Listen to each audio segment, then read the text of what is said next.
Okay, welcome back, dear friends. Today I'd like to go on our series of Vulnhub. The virtual machine would be Driftingblues 7. I will put the link into the description section below so that you can download.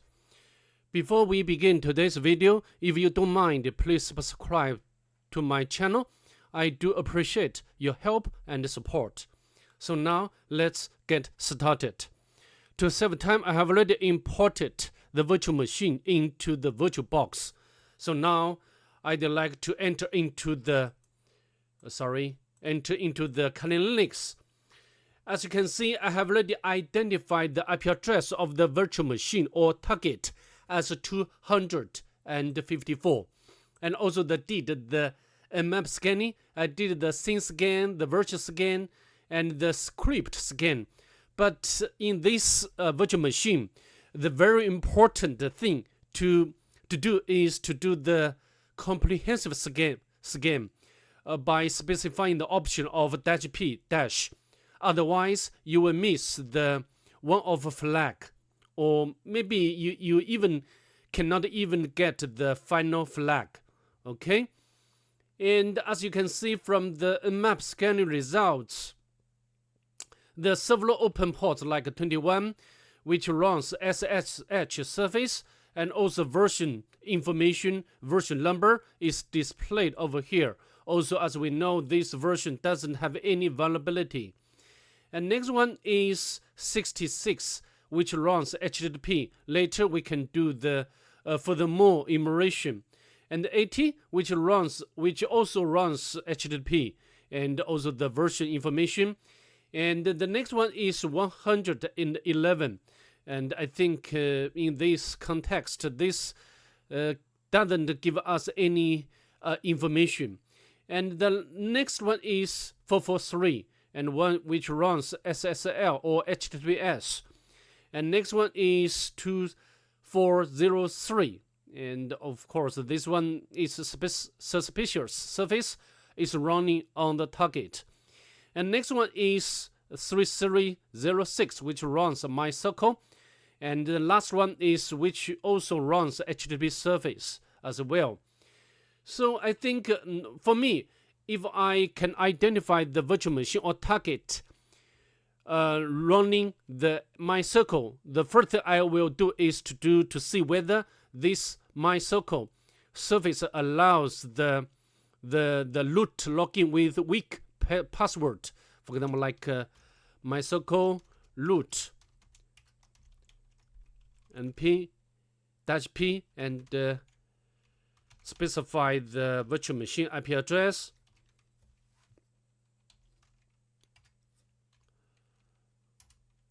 The password, we can give the password of root. But you can see the host is not allowed to connect to this MyCircle server. So maybe it just can be allowed collection locally. So we need to give up this vector.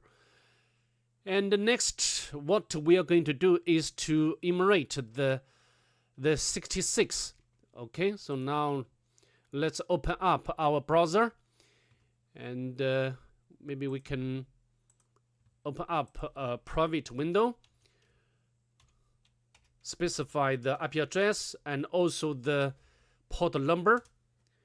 Okay, here is we have already retrieved the page from the virtual machine, but we can, of course, make a very basic walkthrough for this site. But apparently, it looks like there are only static pages for this port number. And also you can check the source code, but I didn't find anything.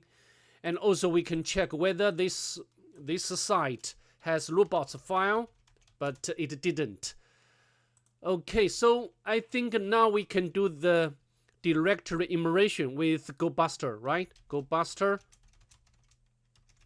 Specify the IP address and also the port number. Specify the word list debuster, and I always use this word list as my first one, and specify the extensions options like PHP, HTML, TXT, and also, for example, like BAK. Okay, let's hit enter, and now we'll go through the process of directory enumeration. Okay, I think we have already got the first file, which is flag.txt. We can check this file. Yeah.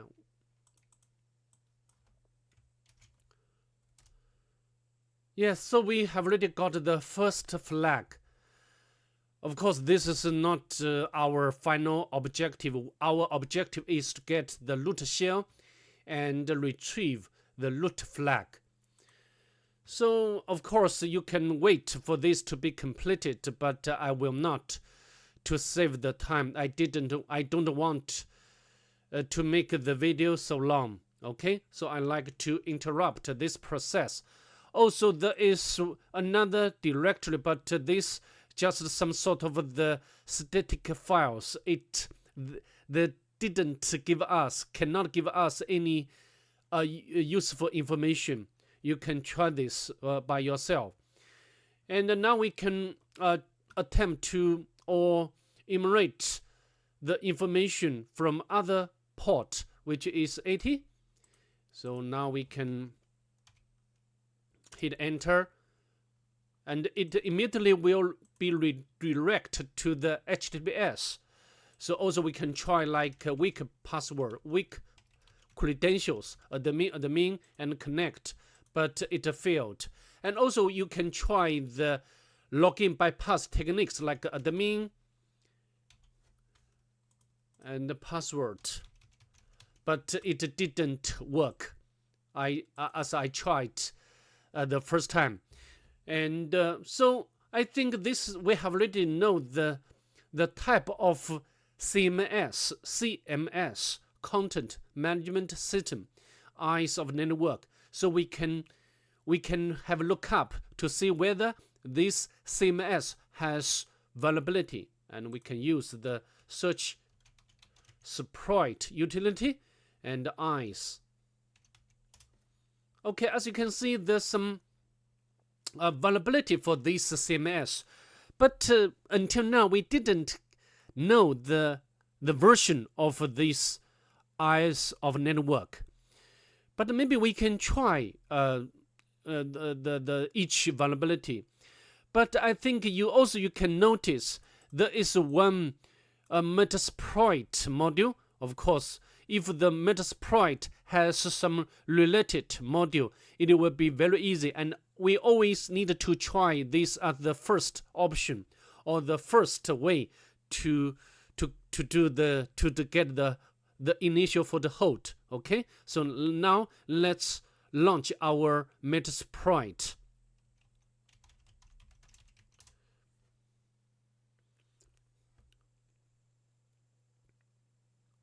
So now we wait for the Metasploit to be loaded up.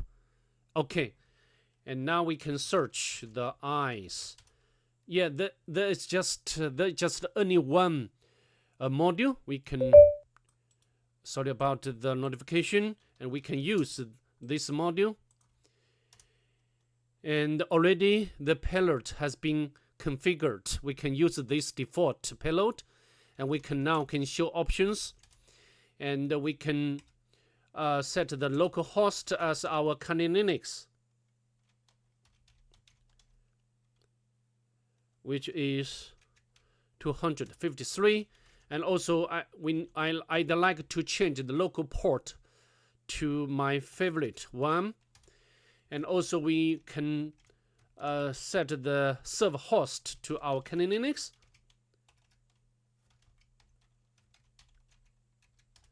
And set the remote host to our virtual machine. And I think everything is configured correctly. Yeah, the port number It's okay. And now we can run this. Okay, it seems it's working. This exploit or this module is working. Now we have already got the Metapret session, and we can get the shell, and as you see, we have already got the root shell. We didn't even need to upgrade or elevate our privilege, and we can go to the root directory, and we get the root flag here. So that's all I'd like to demonstrate in this video. Of course, as you can see, the search sprite, I can tell you, search sprite, the eyes. You also can try maybe this one. This also can work, but you can try by yourself. So, okay, so that's all I'd like to share and demonstrate in this video. I hope to see you in the next one. Bye.